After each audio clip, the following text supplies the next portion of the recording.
कभी आपको भी ऐसा लगा है कि आप कुछ और बन सकते थे, लेकिन किसी और के कहने पर आपने अपने रास्ते बदल लिए? जंगल के एक कोने में एक छोटी चिड़िया रहती थी। नाम था नन्ही। वो चिड़िया बाकी सबसे अलग थी। उसकी आंखों में एक चमक थी, जैसे वो उस पेड़ से कहीं दूर, कहीं ऊंचा देख रही हो। वो अक्सर पूछती, हम हर दिन यही उड़ते हैं, बस तालाब, जामुन का पेड़ और वापस घोंसला।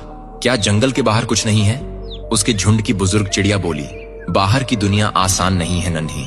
वहां शिकारी हैं जो सिर्फ पंख नहीं, सपने तोड़ देते हैं। और कई बार अकेलापन इतना गहरा होता है कि अपनी ही आवाज डराने लगती है। बंदर ने हंसकर कहा, इतना सोचती क्यों है? उड़ तो सकती है, लेकिन क्या लौट भी पाएगी? नन्ही चुप रही, लेकिन उसके भीतर कुछ लगातार बोल रहा था, अगर मैं नहीं गई तो मैं कभी जान नहीं पाऊंगी कि मैं क्या हूं। और एक सुबह जब सब सो रहे थे, वो उड़ गई, बिना बताए, बिना रुके। ऊंचाई जैसी उसने कभी महसूस नहीं की थी। पहाड़, मैदान, सूखे पेड़, चमकते तालाब और फिर खुलापन। ना कोई सीमा, ना कोई झुंड, बस हवा और वो। लेकिन कुछ ही घंटों में थकान, डर, अकेलापन घेरने लगे। कहीं बैठने की जगह नहीं, कोई दिशा नहीं। उसने खुद से पूछा, क्या मैंने गलती कर दी? और तभी एक दूर की चिड़िया दिखी जो मुस्कुराते हुए बोली, हर उड़ान में डर होता है, पर अगर तू रुकती तो तू ये कभी जानती ही नहीं कि तुझमें इतना दम है।